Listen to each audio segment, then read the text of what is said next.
Hello guys, welcome to my channel Excel Academy. In this video, we will discussing about the first chapter of chemistry class 10th chemical reaction and equation. इस video में हम लोग ये देखेंगे कि किस तरीके से केमिकल रिएक्शंस होते हैं, क्या क्या चेंजेस आते हैं, किन किन चीज़ों से मिलकर रिएक्शन बनता है और कौन कौन से चीज़ें जो होती हैं वो रिएक्शन में पार्टिसिपेट करते हैं, है ना। किस तरीके से केमिकल चेंज होता है ना। किस तरीके से हम लोग क्लास 9th में देख चुके हैं कि फिज़िकल चेंज किस तरीके से होता था, है ना। हम लोग पढ़ा था कि भाई जब वो आइस क्या था, सॉलिड था, और आइस से जब वाटर बनता था, वाटर कैसा था, लिक्विड ये बनता था, तो क्या होता था, इस प्रोसेस को हम लोग क्या बोलते थे, फ्यूजन। याद है, ये फ्यूजन। और यही वाटर जब हम लोग स्टीम में लेकर के जाते थे ना, वेपर में, तो इस प्रोसेस को हम लोग क्या कहते थे, वेपराइजेशन। तो ये फिजिकल चेंज था। इसमें क्या हो रहा था कि ये यहाँ भी H2O है, ये यहाँ भी H2O है, और ये यहाँ भी H2O है।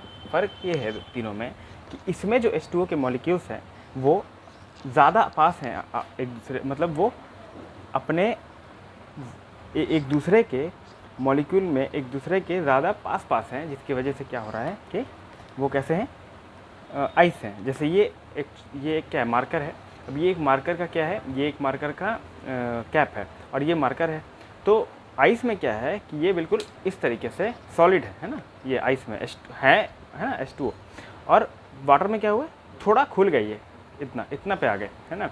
और जब स्टीम बने, ज़्यादा टेम्परेचर देने पे क्या हुआ, ये डिकम्पोज हो गए इस तरीके से, है ना।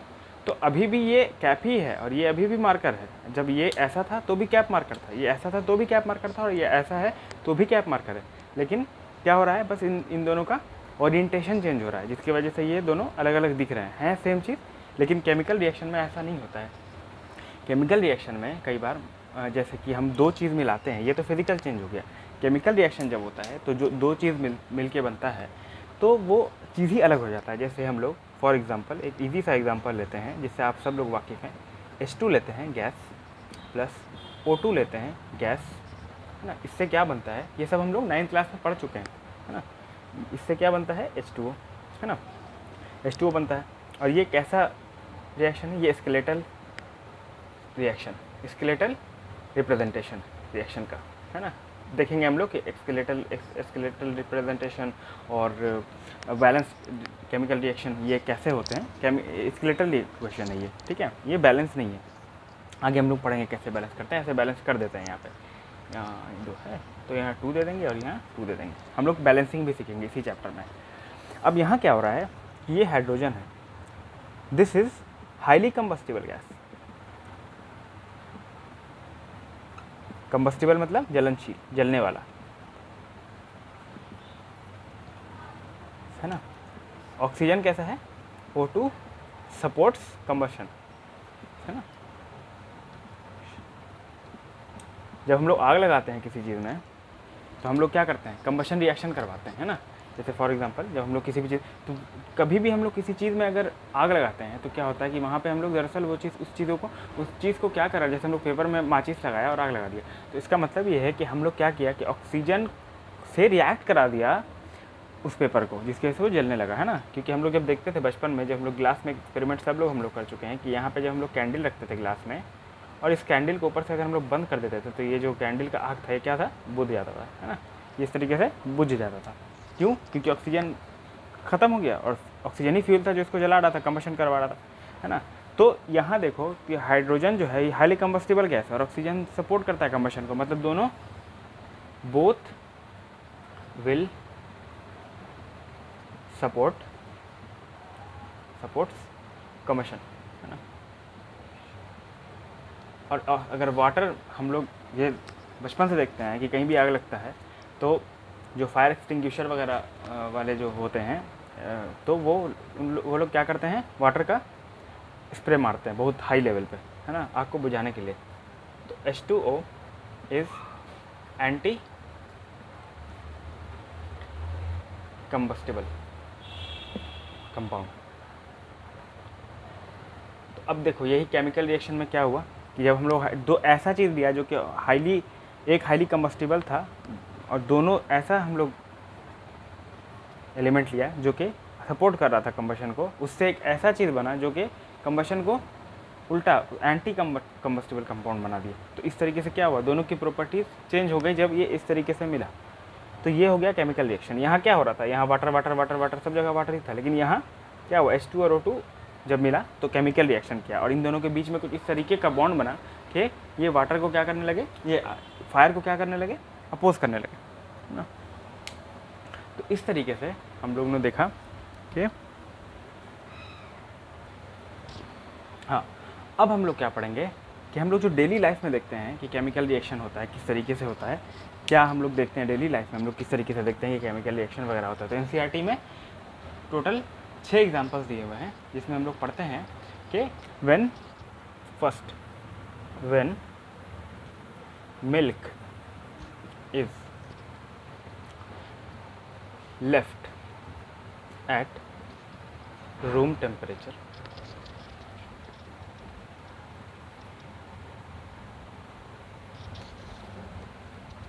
During summers. अब देखो समर्स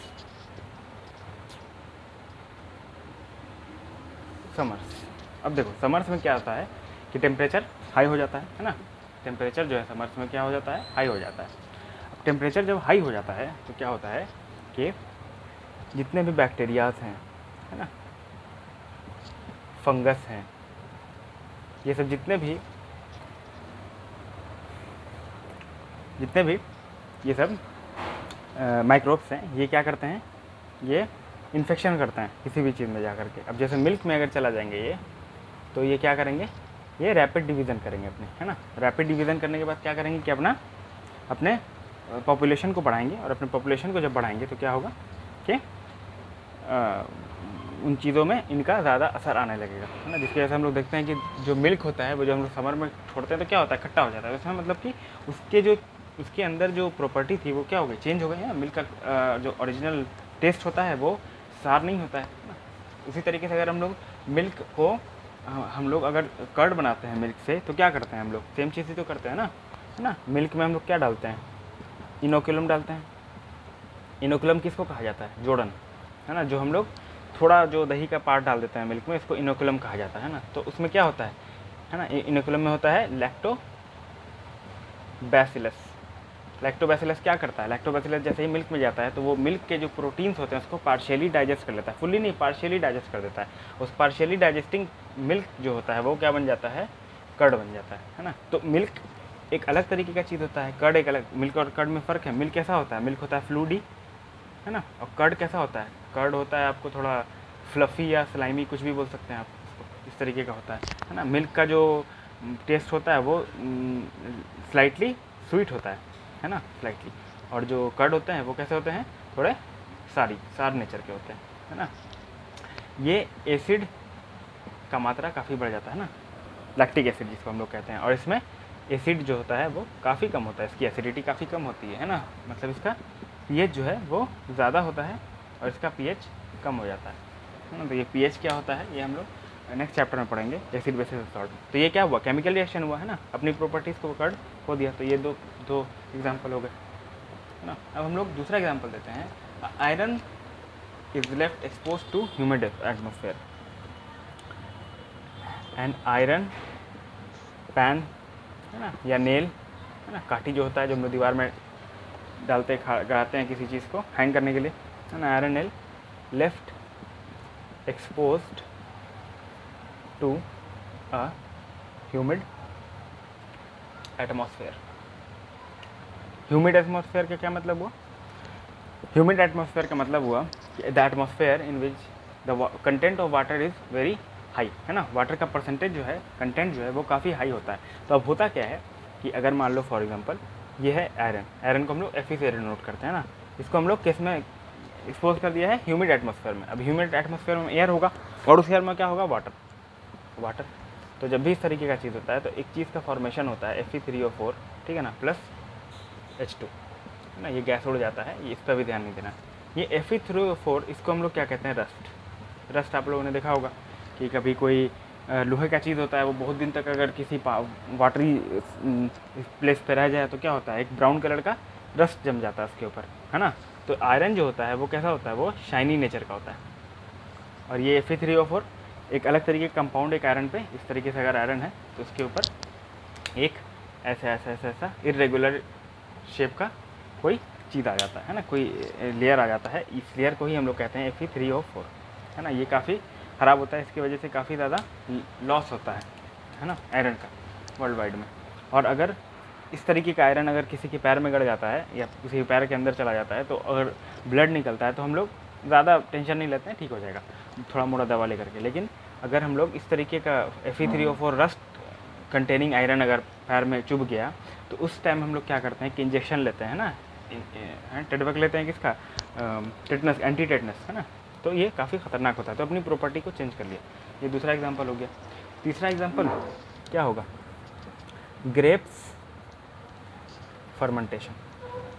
फर्मेंटेशन क्या होता है, फर्मेंटेशन में हम लोग क्या करते हैं कि हम लोग स्टार्च को लेते हैं in an aerobic condition. Anaerobic condition का क्या मतलब हुआ, इन एब्सेंस ऑफ एयर, है ना, ऑक्सीजन जहाँ पे नहीं है वहाँ पे क्या शुरू हो जाता है, वहाँ पे फर्मेंटेशन शुरू हो जाता है ना, फर्मेंटेशन शुरू हो जाता है।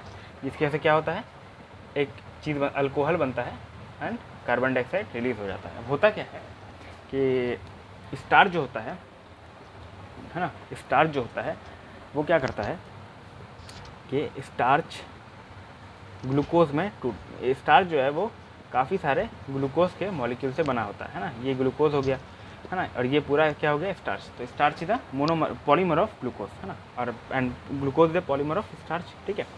अब स्टार्च क्या करता है कि ग्लूकोज में टूट जाता है, ठीक है, ग्लूकोज में तोड़ दिया गया स्टार्च को। अब ये ग्लूकोज बनाता है पायरुवेट, ठीक है। अब ये पायरुवेट जब एनारोबिक कंडीशन में आता है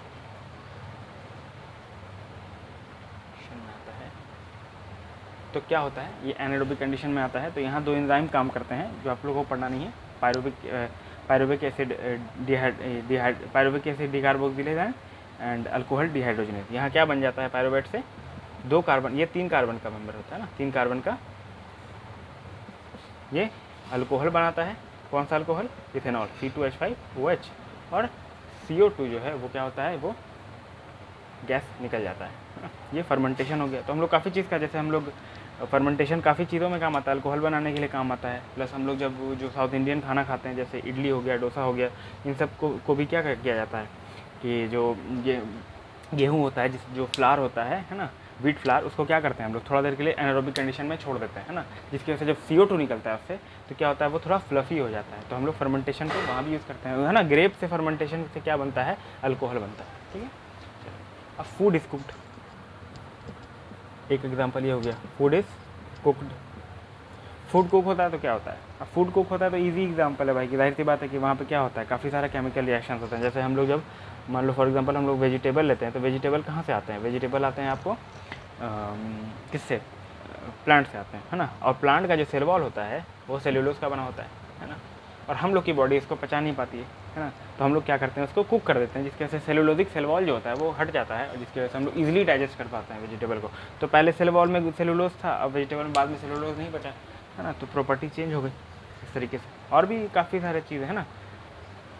फिर एक और एग्जाम्पल क्या है, फूड गेट, हाँ, फिफ्थ, फूड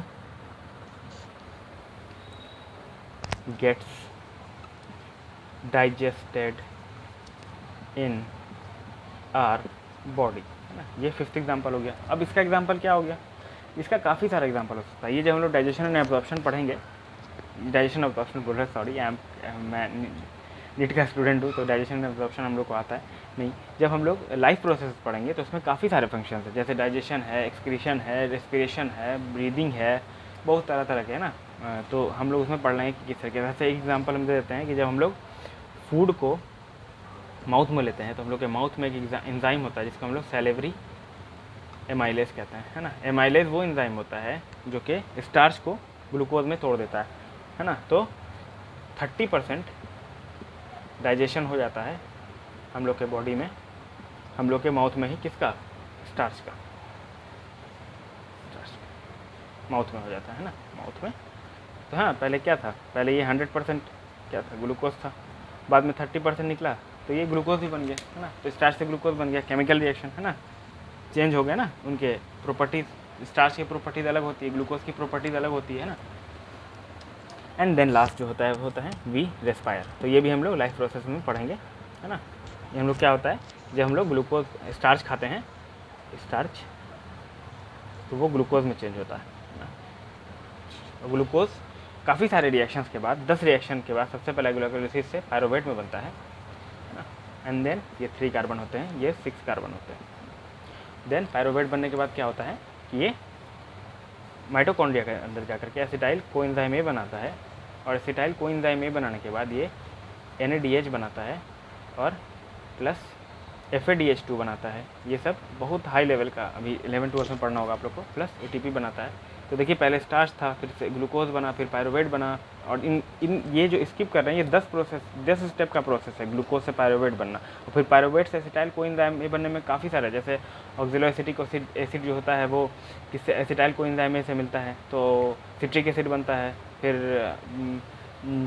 आइसोसिट्रेट बनता है, सक्सिनाइल कोएंजाइम ए बनता है, सक्सिनिक एसिड बनता है, मैलिक एसिड बनता है, फॉर्मिक एसिड बनता है। तो काफ़ी सारे केमिकल रिएक्शंस होते हैं और चेंजेस आते जाते हैं, जिसकी वजह से जब हम लोग रिस्पायरेशन करते हैं तो वो भी एक केमिकल रिएक्शन में ही हम लोग का एग्जांपल आ जाता है।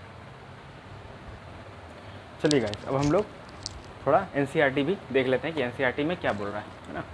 तो NCERT में अगर आप देखिए तो ये बोल रहा है, ये तो हम लोग पढ़ चुके सारा का सारा, है ना। इसका एग्जाम्पल भी ले लिया हम लोग, ठीक है। In all the above situations the nature and the identity of the initial substance have somewhat changes, है ना।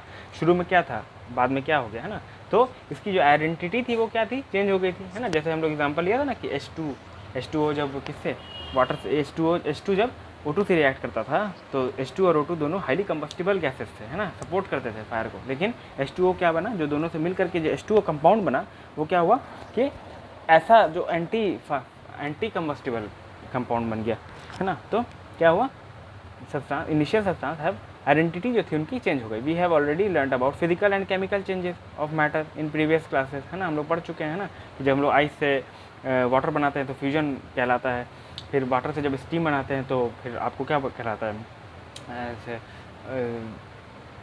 वेपराइजेशन कहलाता है। सॉलिड से डायरेक्ट अगर गैस बन जाए तो सब्लिमेशन कहलाता है ना। तो इस तरीके से, और अगर गैस से लिक्विड बने तो कंडेंसेशन कहलाता है। तो इस तरीके से हम लोग पढ़ चुका है। और अगर सॉलिड से, अगर लिक्विड से सॉलिड बनता है तो सॉलिडिफिकेशन कहलाता है। whenever a chemical changes occurs we can say that a chemical reaction has taken place, है ना। जब केमिकल नेचर चेंज होता है, whenever a chemical change occur, chemical change होता है जब कहीं पे भी, तो we can say that a chemical reaction होती है। You may perhaps be wondering as so what is actually meant by a chemical reaction, है ना। तो हम लोग समझ चुके हैं कि, है ना, how do we come to know that a chemical reaction has been taken place, किस तरीके से हम लोग जानते हैं, है ना। तो उसका काफ़ी सारा एग्जाम्पल, जैसे कलर का चेंज आ जाए या टेस्ट में चेंज आ जाए, है ना। तो ये कुछ एग्जांपल्स होते हैं। जैसे स्टेट में चेंज आ जाए, तो स्टेट में भी चेंज आना एक तरह से केमिकल रिएक्शन होता है। जैसे H2 और O2 में हम लोग गैस लेते हैं, H2O2 गैस लेते हैं तो लिक्विड वाटर बन जाता है। तो यहाँ केमिकल रिएक्शन भी हुआ, साथ साथ में फिजिकल चेंज भी हो गया चीज़ों का। Let us perform some activities to find the answer to this question. अभी एक्टिविटी में क्या करा है कि this activity needs a teacher assistant, it would be better if student wear suitable glasses, क्योंकि आग का काम है तो थोड़ा सुटेबल ग्लासेस पहन लो। Clean a magnesium ribbon about 3 to 4 centimetre long by rubbing it with sand paper. तो ये क्वेश्चन भी आता था कि क्लीन क्यों करते हैं, तो क्लीन इसलिए करते हैं कि हम लोग मैग्नीशियम जब हम लोग लेते हैं तो मैग्नीशियम जो है वो सेकंड ग्रुप का एलिमेंट है। जब हम लोग प्रेडिक्टेबल देखते हैं तो सेकंड ग्रुप का एलिमेंट है, और जो फर्स्ट और सेकंड ग्रुप के एलिमेंट होते हैं वो क्या होते हैं, मेटल होते हैं। और मेटल होते हैं तो ये काफ़ी ज़्यादा क्या होते हैं, रिएक्टिव भी होते हैं। तो ये जो ऑक्सीजन प्रेजेंट होता है एटमॉस्फेयर में, उससे क्या करते हैं कि रिएक्ट कर लेते हैं, और रिएक्शन करने के बाद क्या बना लेते हैं, एक MgO लेयर बना लेते हैं। और ये MgO लेयर जो होता है ये कैसा होता है, ये होता है इनर्ट, है ना। और इनर्ट का मतलब होता है वो इनर्ट, कोई सब्सटेंस अगर इनर्ट है तो मतलब that substance will not take part in a reaction easily, ठीक है ना। तो क्या करते हैं हम लोग, इस MgO के लेयर को हटाने के लिए क्या करते हैं हम लोग, इसको मैग्नीशियम रिबन को पहले सैंड पेपर से रब कर लेते हैं। Hold it with a pair of tongs, है ना। देखिए पेयर ऑफ टोंग्स से होल्ड कर लिया इसको, hold it, burn it using a spirit lamp और burner and collect the ash so formed in a watch glass as shown in the figure. Burn the magnesium ribbon keeping it away as far as possible from the. तो अब यहाँ पे क्या हो रहा है कि हम लोग क्या करते हैं, ये टोंग लेते हैं और यहाँ से मैग्नीशियम रिबन को पकड़ लेते हैं, और ये बर्नर को हम लोग क्या करते हैं, इस मैग्नीशियम रिबन में जलाते हैं। तो अब हो क्या रहा है यहाँ पे, हो ये रहा है कि मैंने क्या कहा था आप लोग से कि जब भी हम लोग किसी चीज़ को जलाते हैं तो मतलब क्या है कहने का, कि हम लोग ऑक्सीजन से रिएक्शन करा रहे हैं उसकी। तो अगर हम लोग यहाँ मैग्नीशियम को लेते हैं और उसको फायर के ऊपर आग लगाते हैं तो ऑक्सीजन से रिएक्ट करता है, तो क्या बनता है MgO। ये कैसा है, सॉलिड, ये कैसा है, गैस, और ये बनता है सॉलिड, है ना। यहाँ पे क्या होता है कि ये जो होता है ये प्रेसिपिटेट होता है वाइट ऐश, इसको हम लोग ऐश बोलते हैं। तो अब मैग्नीशियम और ऑक्सीजन, ना मैग्नीशियम ऐश था ना ही ऑक्सीजन ऐश था, लेकिन बना क्या दोनों मिल करके ऐश, है ना। तो ना मैग्नीशियम ऐश की तरह ना ऑक्सीजन ऐश की तरह, है ना। तो ये इनकी प्रॉपर्टीज़ क्या हो गई, चेंज हो गई पूरी की पूरी। ये ऐश बन गया, ये गैस था, ये सॉलिड था, है ना। तो क्या हुआ यहाँ पे, क्या हुआ, प्रॉपर्टीज चेंज हो गई। तो प्रॉपर्टीज चेंज हो गई तो मतलब केमिकल रिएक्शन हुआ, है ना। अब यहाँ हम लोग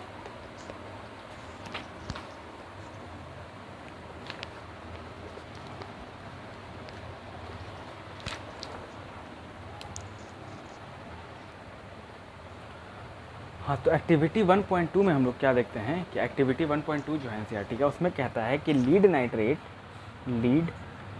नाइट्रेट को हम लोग potassium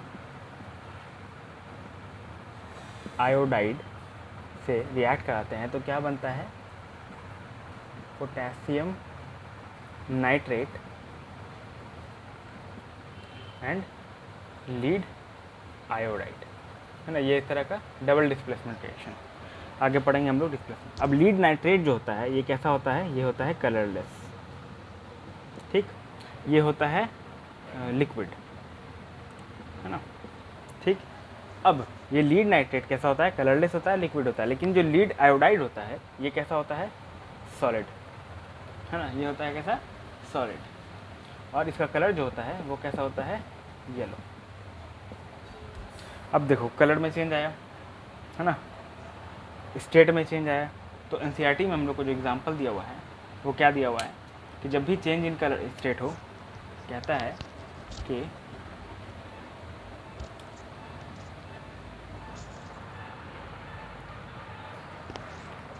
condition of chemical reaction. अब केमिकल रिएक्शन का कंडीशन क्या क्या होता है, पहला, जब भी क्या हो, चेंज इन स्टेट हो। सेकंड, चेंज इन कलर हो। Third, evolution of gas. इसका एग्जांपल हम लोग देखेंगे, हाइड्रोजन निकलेगा, CO2 निकलेगा, NO2 निकलेगा, काफ़ी सारे गैसेस हम लोग देखेंगे। एंड फोर्थ होता है चेंज इन टेम्परेचर। ये कब होता है, जब यह एक्सोथर्मिक या एंडोथर्मिक रिएक्शन होता है। तो यहाँ अगर हम लोग देखें कि जब हम लोग लीड नाइट्रेट को जब पोटेशियम आयोडाइड से रिएक्ट कराया तो पोटेशियम नाइट्रेट और PBI बना। यहाँ पोटेशियम नाइट्रेट कैसा था, कलरलेस था। यहाँ पोटेशियम आयोडाइड कैसा बन गया, येलो बन गया। यहाँ पोटेशियम नाइट्रेट तो चेंज इन कलर हुआ। यहाँ पोटेशियम आयोडाइड का स्टेट कैसा था, लिक्विड था, और पोटेशियम नाइट्रेट का, और पोटेशियम आयोडाइड का स्टेट कैसा हो गया, सॉलिड। तो चेंज इन स्टेट भी हुआ, है ना। तो इस तरीके से हम लोग कह सकते हैं कि ये दो शर्तें जो हैं ये पूरी तरीके से, दो कंडीशन सेटिस्फाई हो रही है तो केमिकल रिएक्शन यहाँ पे हुआ है ना। एक और एक्टिविटी है एक्टिविटी 1.3। इसमें कहता है कि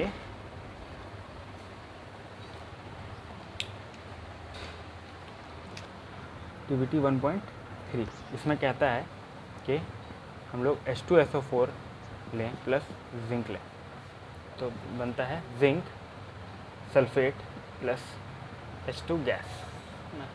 हमेशा याद रखना कि H2 गैस जब भी निकलेगा ना तो वहाँ पे क्या होगा, H2 गैस निकलेगा तो वहाँ पे हीट भी निकलता है। H2 गैस निकलेगा तो हीट भी निकलेगा। तो यहाँ पे देखो अगर तुम, तो ये H2SO4 में H2 कैसा था, H2 लिक्विड था। ये पूरा H2SO4 क्या, H2SO4 सल्फ्यूरिक एसिड है, HCl भी ले सकते हैं यहाँ पे। तो H2 कैसा है यहाँ पे, लिक्विड फॉर्म में, ठीक है ना। और जिंक कैसा है, सॉलिड फॉर्म में। अब यहाँ ZnSO4 जब बन गया तो ये सॉलिड फॉर्म में आ जाता है और ये गैसियस फॉर्म में आ जाता है। तो यहाँ हम लोग क्या देख रहे हैं कि हीट एवॉल्व हो रहा है ना, हीट भी निकलता है यहाँ पर, हीट एवॉल्व हो रहा है। प्लस H2 प्लस पहले हाइड्रोजन लिक्विड में था, बाद में गैस में आ गया, है ना, बाद में गैस में आ गया। पहले जिंक सॉलिड था, अब क्या हो गया, लिक्विड, लिक्विड में आ गया, है ना, इस तरीके से ये लिक्विड हो गया। तो चेंज इन स्टेट हुआ, चेंज इन टेम्परेचर हुआ, है ना, चेंज इन स्टेट हुआ, चेंज इन टेम्परेचर हुआ, ठीक है।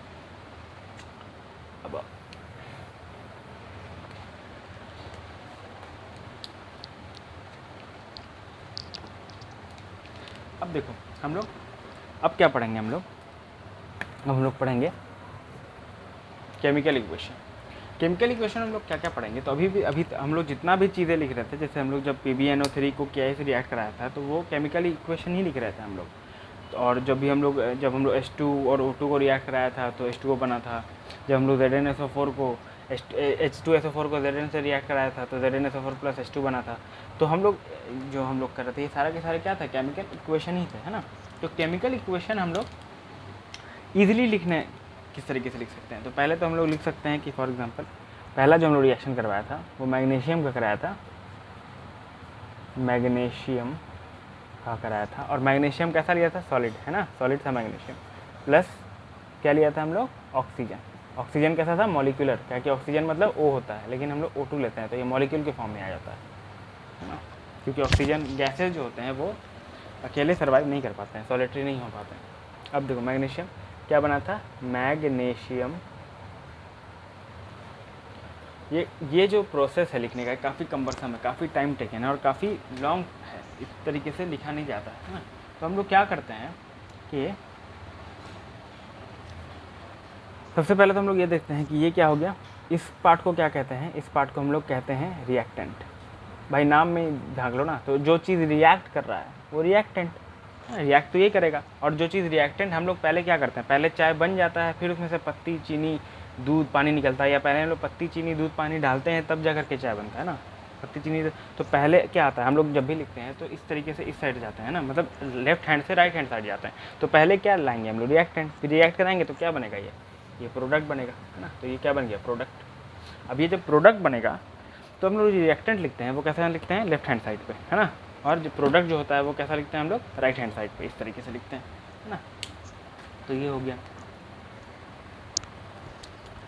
अब केमिकल रिएक्शन, केमिकल इक्वेशन हम लोग लिखते कैसे हैं, किस तरीके से लिखते हैं, ठीक है ना। तो NCERT पर देखते हैं।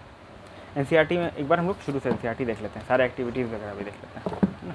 देखिए यहाँ बोलता है, ये हम लोग एक्टिविटी कर लिया है ना, निट्राइटेट वाला। यहाँ हम लोग क्या कर लिया, यहाँ हम लोग ये जिंक सल्फेट वाला भी, है ना, take a few zinc granules and conical flask और टेस्ट ट्यूब, है ना। फिर हम लोग टेस्ट करके देखा था H2 गैस निकल रहा था, है ना। फिर हम लोग कंडीशंस पढ़ लिया था कि चेंज इन स्टेट होगा, चेंज इन कलर होगा, चेंज एवोल्यूशन ऑफ गैस होगा, चेंज इन टेम्परेचर होगा, ये सभी हम लोग पढ़ लिया था। केमिकल इक्वेशन किस तरीके से लिखते हैं, मैग्नीशियम, है ना, the substance that undergo chemical change in the reaction magnesium and oxygen are the reactants, the new substance in magnesium oxide form during the reaction is the product, है ना, हम लोग पढ़ लिया, है ना। और word equation shows change in reactant to product through an arrow, बीच में एरो देते हैं हम लोग, है ना, कि रिएक्शन फॉरवर्ड मूव कर रहा है। Between them the reactant are written left hand side LHF with a plus sign, ये प्लस बीच में हम लोग दिया था, है ना। जाहिर सी बात है कि ऐड हो रहा है, कोई चीज़ रिएक्ट कर रहा है तो प्लस ही हो रहा होगा between them. Similarly product are written in hand side plus sign, यहाँ भी प्लस हम लोग दे सकते हैं। जैसे हम लोग देखा था कि जब PbNO3 होल ट्वाइस Ki से रिएक्ट कर रहा था तो क्या बन रहा था, KNO3 प्लस PBI, है ना। तो रिएक्टेंट साइड, प्रोडक्ट साइड भी हम लोग प्लस दे सकते हैं, ऐसी कोई बड़ी बात नहीं है। जब 2 प्रोडक्ट बनेगा तो प्लस देना पड़ेगा, है ना, प्लस साइन विद प्रोडक्ट शुरू डायरेक्ट। अब राइटिंग है केमिकल रिएक्शन, तो बोलता है कि is there any other shorter way for representing chemical equation, है ना। Chemical equation can be made, अब इस तरीके से अगर हम लिखेंगे तो काफ़ी लंबा हो जाएगा। ये मैग्नीशियम लिखो, फिर ऑक्सीजन लिखो, और मैग्नीशियम का बाद में हम लोग को ये भी देखना होगा कि हम लोग को इसका स्टेट भी लिखना पड़ता है ज़्यादा इंफॉर्मेटिव बनाने के लिए केमिकल रिएक्शन और केमिकल इक्वेशन को। तो मैग्नीशियम यहाँ सॉलिड लिया था तो यहाँ सॉलिड भी लिखना पड़ेगा नीचे में, अगर वर्ड में लिखेंगे तो। ऑक्सीजन को मॉलिक्यूलर लिखना पड़ेगा, और मैग्नीशियम ऑक्साइड को सब्सटेंस क्या लिखना पड़ेगा आपको। मैग्नीशियम ऑक्साइड क्या है, ऐश भी है, प्रेसिपिटेट भी है, और साथ में सॉलिड भी है। तो कितना सारा चीज़ लिखना पड़ेगा। यहाँ हम लोग क्या करते हैं कि हम लोग 9th क्लास में पढ़ा था हम लोग कि हर जो एलिमेंट होता है, सारे जो एलिमेंट होते हैं उनके अपने अपने क्या होते हैं, उनके एलिमेंट का अपना अपना एक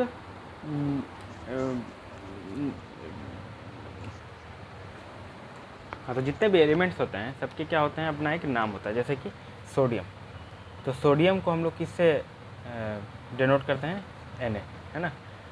जैसे पोटेशियम, तो पोटेशियम को हम लोग किससे करते हैं, कैसे करते हैं, है ना। फिर हम लोग अगर मैग्नीशियम ले लें तो शुरू का 2 वर्ड, सॉरी शुरू का 1 और 3 वर्ड Mg, इस तरीके से, है ना। कैल्शियम Ca होता है, आयरन Fe। तो हम लोग कोशिश करते हैं कि ये लिखें इंस्टेड ऑफ ये, क्योंकि ये बहुत लंबा हो जाता है लिखने में। तो हम लोग क्या करेंगे कि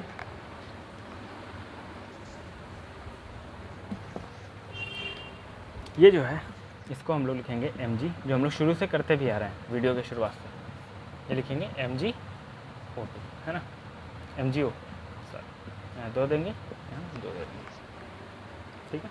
ये बैलेंस भी हो गया। अब तो ये यहाँ यही बोलता है कि हम लोग क्या करते हैं कि is there any other shorter way for representing chemical equations. Chemical equations can be made more concise and useful if we use chemical formula instead of a word, है ना। केमिकल फार्मूला यूज़ कर लेते हैं instead of a word, ठीक है। अ chemical equation represent a chemical reaction, a chemical equation represent a chemical reaction. जाहिर सी बात है, ये इक्वेशन है, यही रिएक्शन भी शो कर रहा है। If you recall formulated of magnesium oxygen and magnesium oxide, the above word equation जो हम लोग पढ़ा था Mg+O2, count and compare the number of atoms on each. अब आता है बैलेंसिंग वाला मामला आ रहा है, ठीक है ना। अब ये यहाँ से हम लोग आगे बैलेंसिंग सीखने वाले हैं। तो count and compare the number of atoms of each element on the LHS and RHS of the arrow. मतलब ये कहने का कि काउंट करो कि LHS और RHS में नंबर ऑफ एलिमेंट सेम है या नहीं, है ना। Is the number of atom of each element of the same of the both side, if yes then the equation is balanced. तो अगर LHS और RHS में जो नंबर ऑफ एलिमेंट्स है वो इक्वल हैं तो बैलेंस्ड केमिकल इक्वेशन है। जाहिर सी बात है ना। बैलेंस कब होता है, जो हम लोग जो तराजू जिसमें हम लोग सामान नापते हैं तो वो बैलेंस कब होता है, जब ये LHS और RHS वाला साइड दोनों बराबर हो जाता है ना, तो बैलेंस हो जाता है। Then the equation is balance. If not then the equation is unbalanced because of the mass is not the same on the both sides of the equation. तो हम लोग एक चीज़ पढ़ा था क्लास 9th में, law of conservation of mass. Conservation मतलब क्या होता है, कंजर्व मतलब बचाना, कंजर्वेशन ऑफ मास मतलब मास का बच जाना। मतलब ये है कि मास can neither be created nor be destroyed, मतलब मास को ना ही क्रिएट कर सकते हैं हम लोग, मास को ना ही हम लोग बना सकते हैं। तो हम लोग जब रिएक्टेंट लाते हैं तो वो किसी न किसी मास से बन के पहले ही आया रहता है। तो हम लोग बनाया नहीं खुद से, हम लोग कहीं से खरीद के लाए, वो मास पहले से एग्जिस्ट कर रहा था, बस हम लोग खरीद करके घर लेकर के आए। और जब हम लोग उससे ऑक्सीजन जब हम लोग रिएक्ट करवाया तो क्या हुआ कि वो जो जितना हम लोग रिएक्टेंट का मास लिया था उतना ही प्रोडक्ट का भी मास हम लोग को बना, है ना। जैसे हम लोग जब चाय बनाते हैं तो क्या बनाते हैं हम लोग, मान लो 100 ग्राम पत्ती डाला, 100 ग्राम चीनी डाला, प्लस अब आपको चाय बहुत कड़वी बन जाएगी पता है, लेकिन फिर भी एग्जांपल के लिए मान लेते हैं 100 ग्राम चीनी डाला, 100 ग्राम पत्ती डाला, 500 ml मान लो वाटर डाला, 250 ml दूध डाला, तो टोटल मिला करके कितना हो गया, टोटल मिला करके 100 ग्राम, है ना, 100 ग्राम, 250 ग्राम एंड 500 ml, तो टोटल कितना हो गया 100 750 950 ग्राम। तो ऐसा थोड़ा ना कि चाय जब बनेगा तो 650 ग्राम हो जाएगा या 1250 ग्राम हो जाएगा, ऐसा नहीं हो जाएगा, वो आसपास 950 के रहेगा। मतलब ये कहने का कि मास can neither be created nor be destroyed, यही कहता है law of conservation of mass. Mass can neither be created nor be destroyed, है ना, ये कहता है। मतलब जितना मास रिएक्टेंट का होगा उतना ही मास प्रोडक्ट का भी होगा। तो आगे एग्जाम्पल देखेंगे बेटर समझ में आएगा, ठीक है। अब कहता है कि सच केमिकल, हाँ, is not on the same, such, हाँ क्या कहता है, because the mass is not on the both sides of the equation. Such a chemical equation मतलब वो केमिकल इक्वेशन जो कि बैलेंस नहीं है, उसको हम लोग क्या कहते हैं, स्केलेटल केमिकल इक्वेशन। ये हम लोग पहले तुमको वीडियो के स्टार्टिंग में ही जाकर के रिवाइंड करके एक बार देखना कि मैंने बताया था कि ये स्केलेटल केमिकल इक्वेशन है। मतलब ये सिर्फ स्केलेटल क्या मतलब ढांचा, है ना। हम लोग का स्केलेटल सिस्टम क्या होता है, हड्डी, हम लोग का ढांचा। हड्डी अगर हट जाए हम लोग के बॉडी से तो क्या सिर्फ मांस बचेगा, है ना, सिर्फ मसल बचेगा, तो मसल थोड़े ना खड़ा हो पाता है। तो एक स्केलेटल चाहिए, वो स्केलेटल ये दे देता है, लेकिन उसके बाद हम लोग उस पर क्या करते हैं, हम लोग उस पर मसल चढ़ाते हैं, मतलब उस पर हम लोग बैलेंस करते हैं। तो इक्वेशन जो है ज़्यादा इन्फॉर्मेटिव, ज़्यादा सही हो जाता है ना, सारे लॉ को भी फॉलो करने लगता है। Such a chemical reaction is a skeletal chemical equation. अब याद रखना कि स्केलेटल केमिकल इक्वेशन किसको कहते हैं, जो बैलेंस नहीं होता है। अब हम लोग एक एग्जांपल ले लेते हैं बढ़िया से, जैसे फॉर एग्जांपल यहाँ हम लोग ले लिया H2, हम लोग को वाटर बनाना है, ठीक है। H2 ले लिया, O2 ले लिया, इससे बन गया हम लोग का वाटर, है ना। वाटर क्योंकि बहुत ही ईजी एग्जाम्पल है तो इसीलिए ले रहे हैं, और बहुत ही, है ना, H2O2 ले लिया। अब अगर हम लोग ध्यान से देखें तो क्लास 9th में हम लोग पढ़ा था कि हाइड्रोजन का जो मास होता है वो कितना होता है 1 AMU, है ना, एटॉमिक मास यूनिट। और ऑक्सीजन का जो मास होता है वो कितना होता है 16 AMU, है ना। ठीक। यहाँ कितने हाइड्रोजन है? 2, 2 करो। यहाँ कितने ऑक्सीजन है? 2, 2 करो। कितना हो गए? 2। ये कितना हो गया? 32, है ना? कितना हो गया? 2 और ये 32, दोनों मिला के कितना हो जाएगा? 34 ग्राम। ठीक है, ठीक है।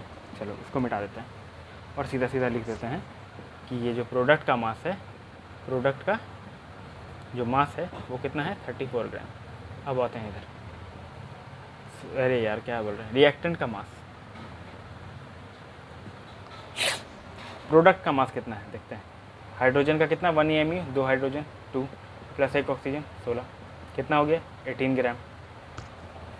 LHS is not equals to RHS, मतलब वायलेशन हो गया यहाँ पे किसका? Law of conservation of mass का। यहाँ 34 ग्राम था, यहाँ 18 ग्राम ही बचा। अब हम लोग क्या करेंगे? अब आएगा केमिकल रिएक्शन एंड इक्वेशन। अब देखो नंबर ऑफ एटम भी इधर 4 है और इधर 3 है, तो ऐसा कैसे हो सकता है? मतलब यार जितना हम लोग रिएक्टेंट लिया उतना प्रोडक्ट भी तो आएगा ना, थोड़ा ना बीच में कोई डिस्ट्रॉय हो जाएगा। मास या नंबर ऑफ एलिमेंट सेम ही रहेगा। यहाँ 4 नंबर ऑफ एलिमेंट लिया हम लोग, 2 हाइड्रोजन 2 ऑक्सीजन, टोटल 4, यहाँ 3 ही हो गया। अब हम लोग यहीं पे क्या करते हैं? तो ये जो unbalance chemical reaction and equation है, ये कैसा है? इसको हम लोग कह देंगे this equation is called skeletal chemical equation. ठीक। अब क्या करेंगे हम लोग? यहाँ पे इसको बैलेंस कर देंगे, है ना? तो बैलेंसिंग हम लोग आगे सीखेंगे, या यहाँ पे भी सीख सकते हैं। ये तो बहुत इजी सा है। यहाँ 2 हाइड्रोजन है यहाँ, और यहाँ 2 हाइड्रोजन है, यहाँ 2 ऑक्सीजन है। तो हम लोग क्या करेंगे? यहाँ देंगे 2 हाइड्रोजन, है ना? ठीक है, कितना हो गया? 4 और ये 2 हो गया। तो अब ये 4 हो गया, तो अब इसको 2 करना पड़ेगा यहाँ, क्योंकि ये 2 ही है, तो ये 4। तो ये हो गया क्या? अब ये क्या बन गया? ये बन गया आपको बैलेंस्ड केमिकल इक्वेशन। ठीक है, अब हम लोग बैलेंसिंग सीखते हैं। अभी तो नॉर्मली मैं बताऊंगा उसी तरीके से जिस तरीके से बुक में बताया हुआ है, लेकिन एक ट्रिक भी आएगा बहुत जल्दी जिसमें काफ़ी स्पीडली आप लोग भी बैलेंसिंग कर सकते हो। ठीक है, अब हम लोग पढ़ते हैं कि NCERT में क्या दिया हुआ है बैलेंसिंग के बारे में। तो recall the law of conservation of मास, है ना, that you studied in class 9। Mass can neither be created nor destroyed in a chemical reaction. That is, the total mass of the element present in the product of a chemical reaction has to be equal to the total mass of the elements present in the reactants. In other words, the number of atom of each element remains the same before and after the chemical reaction, है ना? Number of atom भी same कर लिया था हम लोग, LHS = RHS कर दिया था, कंजर्वेशन ऑफ मास से कर दिया था। लोग एक चीज़ भूल गया था मैं कराना, यहाँ कहता था 2H2 था प्लस O2 था, और यहाँ कितना बन रहा था? 2H2। अब देखो नंबर ऑफ एलिमेंट अगर देखो तो यहाँ कितना है? 4 और यहाँ 2, तो नंबर ऑफ एलिमेंट कितना है RHS में? 4, 6, है ना? इधर कितना है? ये हो गया 4 और ये 2, 6, है ना? अब देखो ये है तो टोटल कितना है? ये 34 है और ये 16 और 2 इंटू 18 कर देंगे, है ना? सेम यहाँ भी 18, है ना? 2 और 16 कितना? 18, यहाँ भी 2 और 16 18, तो सेम हो गया मास भी, है ना? तो LHS = RHS हो गया, law of conservation of mass satisfy हो गया। तो अब क्या करेंगे हम लोग यहाँ पे? हाँ, तो फिर hence we need to balance a skeletal chemical equation, है ना? In a chemical equation 1.2 balance. Let us learn about the balancing a chemical reaction step by step. हम लोग स्टेप बाय स्टेप सीखेंगे कि किस तरीके से हम लोग केमिकल रिएक्शन एंड इक्वेशन को बैलेंस करते हैं। सबसे पहला जो एग्जांपल दिया है NCERT में वो क्या दिया है? जिंक को सल्फ्यूरिक एसिड से रिएक्ट करवाया।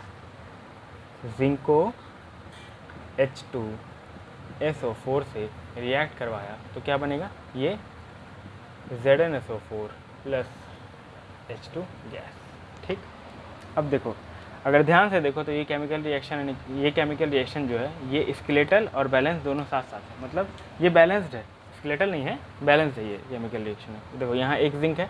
सबसे पहले क्या करते हैं हम लोग कि सबसे पहले LHS में देखते हैं, है ना? सबसे पहले यहाँ LHS लिखो और यहाँ लिख दो RHS, ये बैलेंसिंग का तरीका है। अब एटम्स लिख दो, जिंक है ना, हाइड्रोजन है, और सल्फ़र और ऑक्सीजन को अलग अलग लेने से अच्छा है कि SO4 ले लो सीधा, क्योंकि सल्फ़र और ऑक्सीजन को अलग अलग लोगे तो अलग अलग बैलेंस करना पड़ेगा, लंबा हो जाएगा बैलेंस करना काफ़ी लंबा प्रोसेस हो जाएगा, तो काफ़ी कॉम्प्लेक्स भी हो जाएगा। तो SO4 को साथ ले लो। यहाँ भी जिंक ले लेते हैं, है ना? यहाँ भी हाइड्रोजन है और यहाँ भी SO4 है। ठीक है, अब यहाँ अगर हम लोग देखें तो नंबर ऑफ जिंक कितना है? 1, हाइड्रोजन कितना है? 2 और SO4 कितना है? 1।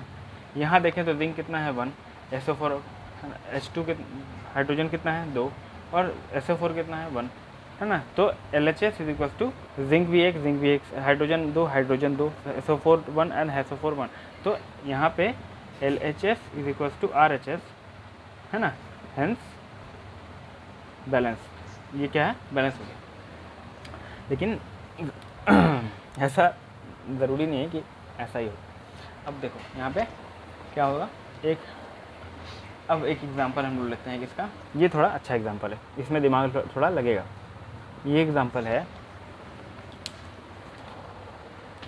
ये हम लोग ये रस्ट का एग्जांपल है, Fe प्लस H2O है ना। ये रस्ट में हम लोग ये तो किया था ना, ये क्या बनाता था याद है, Fe, एक मिनट, Fe3O4 प्लस H2 है ना, ठीक है। गैस वैस बाद में हम लोग लिखेंगे, सॉलिड गैस ये सब। अभी पहले बैलेंसिंग सीख लेते हैं किस तरीके से करते हैं। सबसे पहले क्या करेंगे हम लोग, सबसे पहले हम लोग करेंगे कि यहाँ पे लिख देंगे LHS और यहाँ पे लिख देंगे RHS है ना।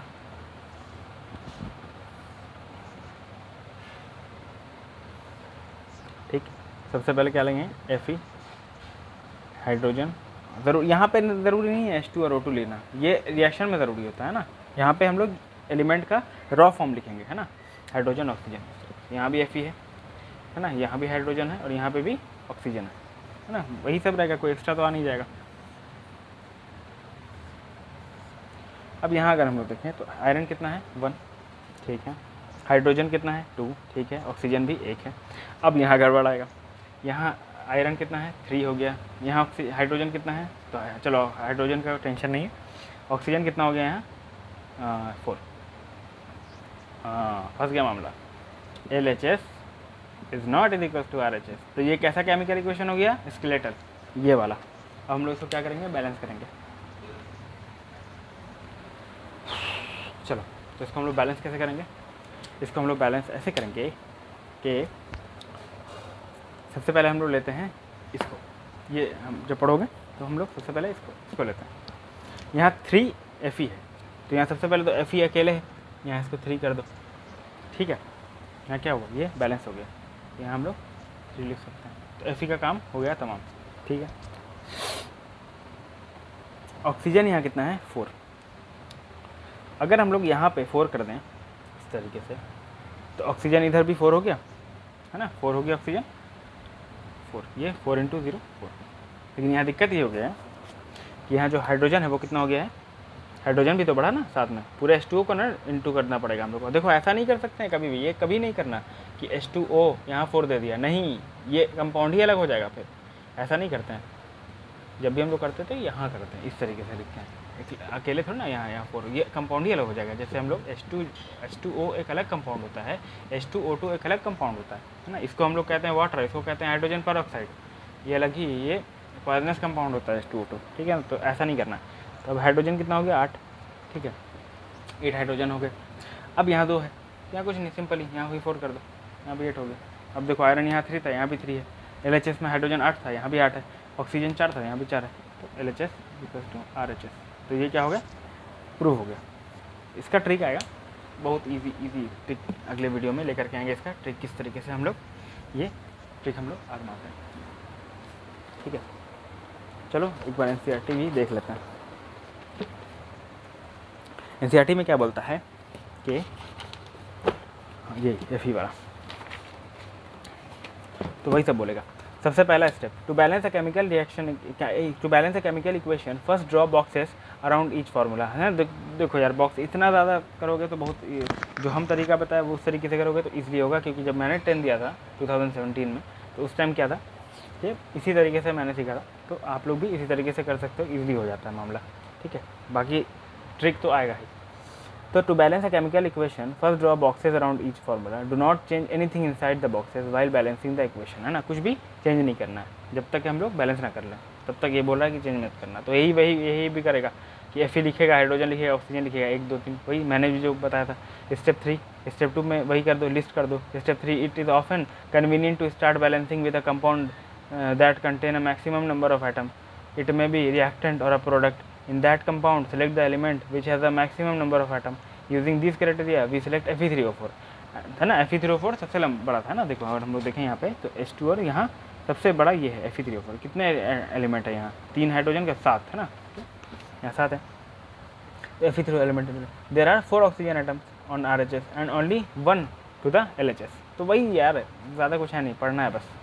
इस तरीके से समझा है। इस बुक को फॉलो करो, करना है तो कर सकते हो। बाकी मेरा तरीका भी है, वो इनिशियली कितना है hello to balance oxygen atom. Initially कितना है 1:2 में 1 ऑक्सीजन है ना। टू बैलेंस 1:4 करो है ना, ये इसको 4 से इंटू करेगा तो Fe3O4 में 4 हो गया है ना, इसमें 1:4। To equalize the number of atom it must be remembered that we can not alter the formula है ना। वही जो मैंने बोला था कि H2O4 नहीं कर देना, H2O को 4H2O करना है ना, याद है ना 4H2O किया था हम लोग। तो वही चीज़ है यार, उसको अलग अलग तरीके से बता रहा है। Step 4 Fe and hydrogen item are still not balanced, pick any of these elements to proceed further है ना। Fe और H2 अभी तक बैलेंस नहीं है, तो ये तो मैंने करके दिखा दिया, आप लोग पढ़ लेना आगे चल के किस तरीके से है ना। अब आते हैं हम लोग क्या, ये तो हो जाता है, ये बैलेंसिंग हम लोग बढ़ा दिया है, पढ़ चुके हैं। The number of atoms of each element on both sides are equal, this equation is now balance, this method of balancing chemical equation is hit and trial method. ये याद करके रखना कि जो NCERT में दिया हुआ है कि कौन सा तरीका से हम लोग बैलेंस करते हैं केमिकल इक्वेशन, तो हिट एंड ट्रायल मेथड है ना। सबसे पहले हम लोग लिखते हैं, फिर हम लोग देखते हैं गलत है तो मिटा देते हैं, बार बार ट्रायल करते हैं। ट्रायल क्या होता है? किसी चीज़ को ट्राई करना, ट्रायल कहते हैं इसको ना। ट्राई किया, ये नहीं आया तो चलो इसको अलग करके देखते हैं ना। As we make trial to balance the equation by using a smallest whole number of coefficient, सबसे स्मॉल जो होता है वही हम लोग रखते हैं ना। जैसे हम लोग स्मॉलेस्ट कहने का मतलब ये है इसका कि जब हम लोग MgO को, जब हम मैग्नीशियम और ऑक्सीजन को रिएक्ट कराते हैं तो क्या बनता है? MgO नहीं बनता है, ये बनता है Mg2O2, ठीक है ना। तो हम लोग इसको जब यहाँ भी 2 यहाँ भी 2 है, 2 से डिवाइड करते हैं तो MgO बन जाता है। तो हम लोग सिंपलेस्ट रेशियो में लेते हैं कि छोटा, मतलब ये है कि केमिकल इक्वेशन को जितना छोटा से छोटा बना सकते हैं हम लोग, मैक्सिमम मिनिमाइज कर सकते हैं साइज़, और जितना मैक्सिमाइज कर सकते हैं हम लोग क्या उसका इन्फॉर्मेशन कि सॉलिड है, लिक्विड है, गैस है, रंग है, क्या है, ये सारा चीज़ हम लोग पढ़ते हैं। अब हम लोग स्टेप 8 में आते हैं, writing a symbol of physical state. तो सिंबल हम लोग पढ़ लिया था, सोडियम का Na होता है, मैग्नीशियम का Mg होता है, पोटेशियम का K होता है, कैल्शियम का Ca होता है, लिथियम का Li होता है ना, क्लोरीन का Cl होता है ना, आयरन का Fe होता है। Carefully examine the above balanced equation, does this equation tell us anything about the physical state of the, नहीं देखिए कोई भी हम लोग फिजिकल स्टेट यहाँ पे लिखते हैं। अगर S है तो सॉलिड, अगर L है तो लिक्विड, AQ है तो एक्वस है ना, G है तो गैस है ना। तो यहाँ वही बता रहा है, to make a chemical equation more informative the physical state of the reactant of product are mentioned है ना, along with their chemical formula. The gaseous liquid aqueous, the gases liquid aqueous and solid state of the reactant and products are represented by the notation GL, G for gaseous, L for liquid, A for aqueous. अब liquid और aqueous में क्या फ़र्क होता है? देखो liquid का मतलब हो गया कि पूरा 100% वाटर, ठीक है ना। और अगर हाँ लिक्विड है अगर तो 100% वाटर है, और अगर एक्वस है तो मतलब वाटर के साथ कुछ मिला हुआ है, ठीक है ना। कोई भी चीज़ हो सकता है ना एक्वस, इसको एक्वस बोलते हैं। जैसे H2SO4 जो होता है वो उसमें वाटर भी होता है ना, डाइल्यूट H2SO4, तो एक्वस हो गया इस तरीके से है ना। तो एक्वस और लिक्विड में ये फर्क, सॉलिड और गैस में तो पता ही है। The word aqueous is written if the reactant और product is present in a solution of water. वही चीज़ जो मैंने बताया था कि एक्वस क्या होता है। एक्वस उस चीज़ को कहते हैं, लिक्विड मतलब पूरा का पूरा मतलब वाटर ही हो गया, लेकिन एक्वस मतलब कि कोई रिएक्टेंट और प्रोडक्ट जो है वो वाटर के सॉल्यूशन में मिला हुआ है ना। जैसे कि हम लोग अगर हम लोग सॉल्ट ले लें, सॉलिड, तो ये सॉल्ट है, सॉलिड है, लेकिन अगर सॉल्ट प्लस वाटर ले लेंगे या शुगर प्लस वाटर ले लेंगे तो ये दोनों क्या हो जाएगा? ये दोनों एक्वस सॉल्ट या शुगर के सॉल्यूशन हो जाएंगे है ना। एक्वस वर्ड मतलब सॉल्यूशन के लिए यूज़ करते हैं हम लोग, कोई चीज़ का सॉल्यूशन है तो एक्वस है ना। तो यहाँ देखो Fe क्या था? आयरन, जाहिर सी बात है सॉलिड है भाई, आयरन से ज़्यादा सॉलिड कोई चीज़ दिखाई नहीं आज तक है ना। कितना मेहनत लगता है आयरन को, एक कील को एक दीवार में अंदर डालने के लिए, इम्बेड करने के लिए कितना ज़्यादा हम लोग को फोर्स लगाना पड़ता है ना, कितना ज़्यादा फोर्स लगाना पड़ता है। तो Fe H2 क्या, अब हाँ देखो तो यहाँ H2 जाहिर सी बात है डायरेक्ट पानी भी पड़ सकता है, लेकिन यहाँ हम लोग गैस ले रहे हैं। गैस क्यों? गैस का मतलब ये है कि ये वाटर वेपर के रूप में प्रेजेंट है किसमें? एटमॉस्फेयर में। तो ये एक तरह से रस्टिंग रिएक्शन हो गया। Fe3O4 क्या था? ये रस्ट था, ये सॉलिड है, रस्ट सॉलिड होता है, हाइड्रोजन तो गैस निकल जाता है। Note that the symbol G is used with H2O to indicate that in this reaction water is used as a form of steam है ना। स्टीम के, ठीक है, चलो हम लोग स्टीम बना देते हैं अपने मर्जी से है ना। अगर इन्वायरमेंट में मॉइस्चर है तो भी H2O किसके वेपर फॉर्म में, अगर स्टीम बना दें तो भी वो वेपर के फॉर्म में। आयरन जो होता है ना, हम लोग जब रिएक्टिविटी सीरीज पढ़ते हैं तो आयरन को हम लोग होता क्या है कि सबसे पहले जो होता है वो पोटाशियम, है ना, potassium, calcium, magnesium, aluminium, zinc, iron, lead, hydrogen, है ना, कॉपर, Hg मतलब mercury, Ag, silver, gold and platinum. तो ये क्या होता है, ये रिएक्टिविटी सीरीज होता है किसका, मेटल का। तो अगर ये देखें तो ये दोनों हाईली रिएक्टिव होते हैं, है ना, ग्रुप 1 के एलिमेंट है ना, हाईली रिएक्टिव। तो ये कोल्ड वाटर से रिएक्ट कर जाते हैं, और स्लाइटली कैल्शियम भी कोल्ड वाटर से रिएक्ट कर जाता है। ये जब हम लोग मेटल नॉन मेटल पढ़ेंगे तो उसमें हम लोग रिएक्शन पढ़ेंगे कोल्ड वाटर से किस। और मैग्नीशियम और एल्युमिनियम जो है ये दोनों हॉट वाटर से रिएक्ट करते हैं ना। और जिंक और आयरन, खास करके आयरन जो होता है ये स्टीम से रिएक्ट करता है, क्योंकि देखो ना रिएक्टिविटी सीरीज में कितने नीचे हैं ये आयरन। तो ये इनको अगर वाटर से रिएक्ट कराना है तो वाटर में कुछ एनर्जी, हम रिएक्शन में क्या होता है हम लोग एनर्जी देते हैं, एक्सोथर्मिक रिएक्शन। तो यहाँ हम लोग को एनर्जी, मतलब स्टीम का क्या मतलब हुआ, स्टीम का मतलब ये हुआ कि जब हम लोग वाटर को 100 डिग्री सेल्सियस तक लेकर के जाते हैं तो वो स्टीम में कन्वर्ट हो जाता है ना, ठीक है।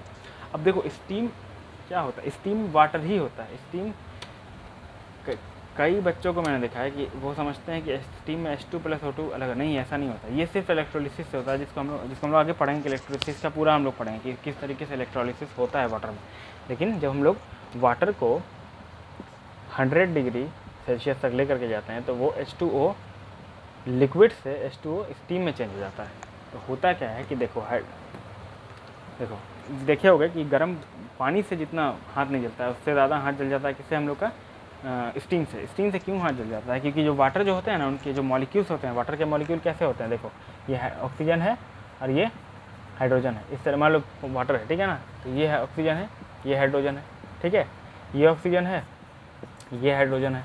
इस तरीके से मॉलिक्यूल्स घिरे होते हैं, है ना, ये ऑक्सीजन, ये ऑक्सीजन, ये हाइड्रोजन, ये हाइड्रोजन, है ना, ये हाइड्रोजन और ये हाइड्रोजन। देखो यहाँ कंसेप्चुअल फीलिंग आएगा, जो बच्चे नहीं पढ़ने वाले हैं वो भाग जाएंगे यहाँ से, क्योंकि यहाँ कंसेप्ट पे काम होता है।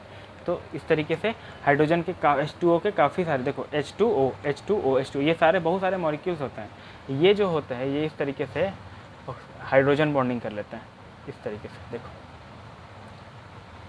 इस तरीके से एक वाटर का जो मॉलिक्यूल होता है H2O का, वो 4 वाटर के मॉलिक्यूल से हाइड्रोजन बॉन्डिंग करता है। फर्दर ये H ये यहाँ से ये अलग, है ना, किसी और H2O का मॉलिक्यूल का होगा, है ना, ये है ना, यहाँ ऑक्सीजन होगा, है ना, ठीक है। इस तरीके से होता क्या है कि जब हम लोग हीट देते हैं, तो हीट देते हैं ना का क्या मतलब हुआ कि देखो जब बॉन्ड बनता है ना तो हीट निकलता है, और जब बॉन्ड टूटता है तो हम लोग को हीट देना पड़ता है।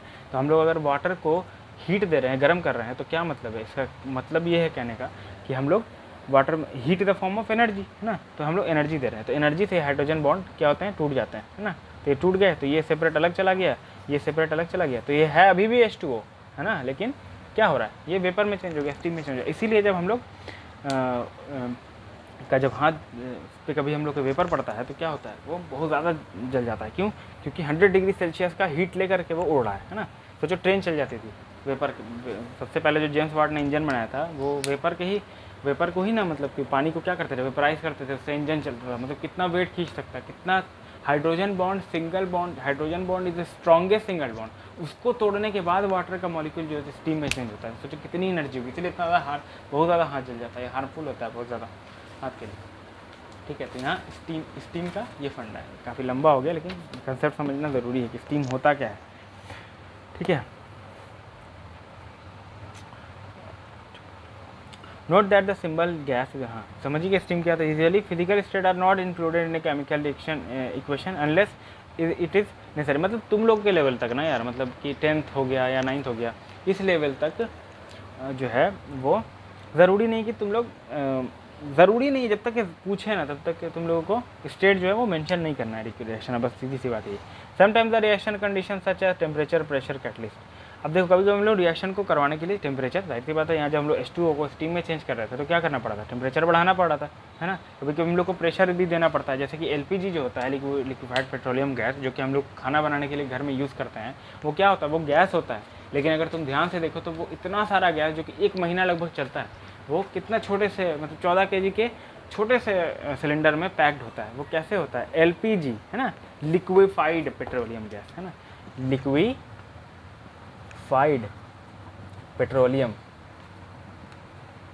गैस मतलब एलपीजी है ना। एलपीजी का मतलब गैस को हम लोग कैसा कर दिया? लिक्विफाइड। अब गैस लिक्विड में कैसे चेंज होता है पता है?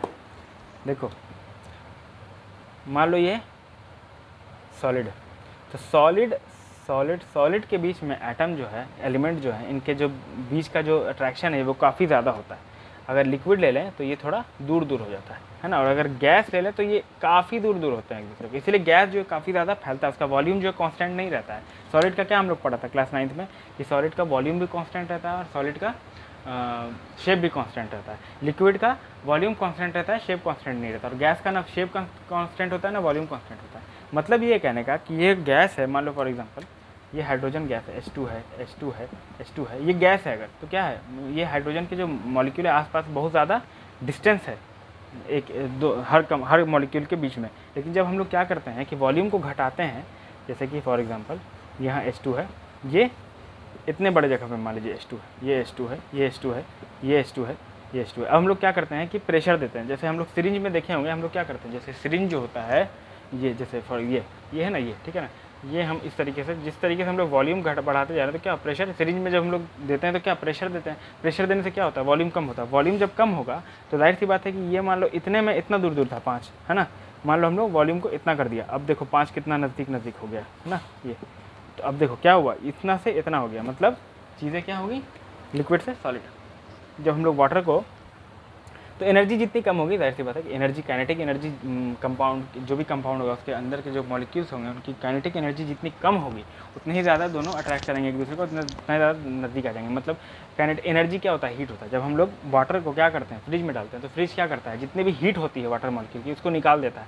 हीट निकालता है तो क्या होता है, जो वाटर के H2O मॉलिक्यूल होते हैं वो नज़दीक आने लगते हैं, क्योंकि दोनों की काइनेटिक एनर्जी अगर है तो देखो, अगर काइनेटिक एनर्जी आई तो इस तरीके से वाटर जब बॉयल होता है तो कैसे ऊपर नीचे बॉयल करने लगता है, क्योंकि इसके अंदर एनर्जी आ जाती है ना। जैसे ही हम लोग ऑफ करते हैं वो का शांत हो जाता है धीरे धीरे। फिर क्या होता है, जैसे तेल को अगर गर्माओगे तो तेल कैसा हो जाता है, तेल काफ़ी लिक्विडी सा दिखेगा, काफ़ी ट्रांसपेरेंट हो जाता है। लेकिन जब उसको नॉर्मली ठंडा तेल को देखोगे तो काफ़ी ज़्यादा क्या होता है, मतलब थिक होता है, उसकी ट्रांसपेरेंसी भी काफ़ी घट जाती है। मतलब मॉलिक्यूल्स क्या है, आपस में पास आ गए हैं, हीट करने पर मॉलिक्यूल दूर हो जाते हैं है ना। जैसे कि फॉर एग्जांपल अगर इस तरीके से हम हैं तो ये अगर एनर्जी लगा करके इसको हटाए तो नीचे का बोर्ड दिखने लगा, लेकिन जब ऐसे करते तो नीचे का बोर्ड यहाँ पर का नहीं दिख रहा था हम लोग को। तो यही है, ये है भाई कंसेप्ट किसका, हाँ। तो ये प्रेशर का कॉन्सेप्ट है कि जब हम लोग प्रेशर देते हैं तो मतलब वॉल्यूम घटा रहे हैं। जब वॉल्यूम घटाएंगे तो स्पेस घटेगा। वॉल्यूम क्या होता है, स्पेस होता है किसी भी चीज़ का। अब वॉल्यूम जब हम लोग घटा रहे हैं तो क्या हो रहा है, जितने भी कंपाउंड के जितने भी मॉलिक्यूल्स हैं वो पास आ जाएंगे, क्योंकि जगह नहीं उनके पास बढ़ने के लिए। तो जब कंपाउंड पास आते हैं तो चीज़ें जो है वो क्या होती है, कंप्रेस होना शुरू हो जाती हैं। इसी तरीके से जैसे हम लोग नेचुरल गैस जो होता है CNG, जिसमें मीथेन होता है मैक्सिमम 95%, वो भी कंप्रेस्ड होता है, कंप्रेस्ड नेचुरल गैस, जिससे आजकल बस भी वगैरह भी चलता है। तो मीथेन एक अच्छा है सोर्स है एनर्जी का। तो टेम्परेचर, कैटलिस्ट होता है कुछ, कैटलिस्ट हो गया आपको। जैसे कैटलिस्ट क्या करता है कि जब भी कोई रिएक्शन होता है तो उस रिएक्शन को करवाने के लिए एक एक्टिवेशन एनर्जी होता है। जैसे ये देखो, ये है हमारा फॉर एग्जांपल रिएक्टेंट, ठीक है ना, ये है प्रोडक्ट, ठीक है ना।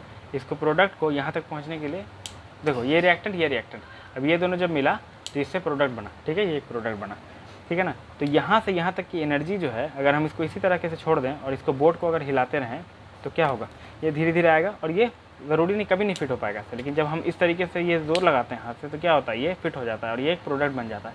तो हम, ये जो मेरा हाथ है ये क्या कर रहा है, इसके जो एनर्जी है इसको कम कर रहा है, मतलब एनर्जी को, बैरियर को घटा दे रहा है, जिसकी वजह से ये आसानी से क्या हो जा रहा है, ऐसे हो जा रहा है, मतलब फिट हो जा रहा है ये।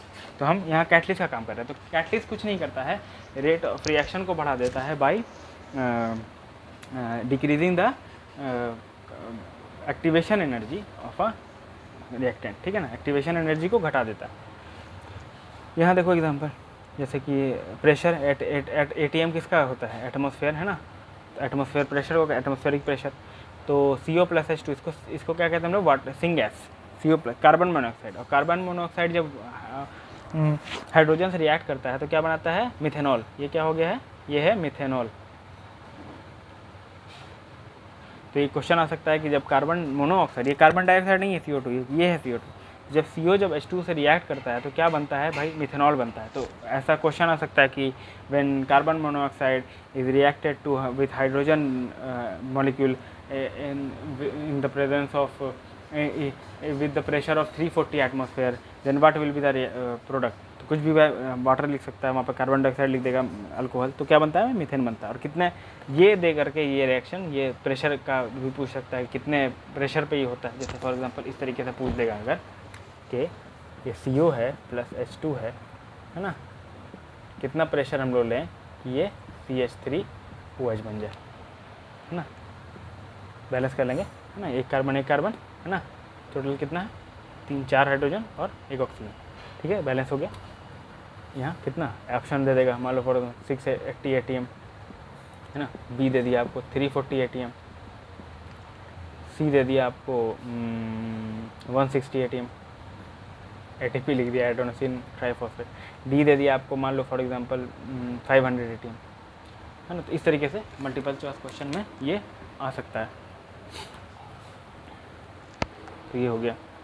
फिर हम लोग यहाँ देखते हैं कि जब हम लोग, ये क्या है, फोटोसिंथेटिक रिएक्शन है, CO2 और H2O मिलता है तो सनलाइट और क्लोरोफिल के प्रेजेंस में तो ग्लूकोज बनाता है, ऑक्सीजन प्रोड्यूस करता है और H2O वाटर रिलीज करता है। तो ये भी हम लोग देख चुके हैं। सनलाइट है ना, यहाँ क्या है, सनलाइट का क्या मतलब है, हीट मतलब एनर्जी, और क्लोरोफिल तो लगेगा ही साथ में, है ना, फोटोसिंथेसिस के लिए क्लोरोफिल तो ज़रूरी होता है। अब हम लोग नेक्स्ट जो है वो टाइप्स ऑफ केमिकल रिएक्शन से स्टार्ट करेंगे। ये कॉम्बिनेशन रिएक्शन हो गया, आपको हम लोग कॉम्बिनेशन रिएक्शन पढ़ना है, डिकम्पोजिशन रिएक्शन पढ़ना है, डबल डिस्प्लेसमेंट रिएक्शन पढ़ना है, डबल डिस्प्लेसमेंट रिएक्शन पढ़ना है। बस ये 4 टाइप का रिएक्शन रह गया। थोड़ा सा ही हम लोग का चैप्टर बचा है, कुछ रिएक्शन से वो याद कर लेंगे।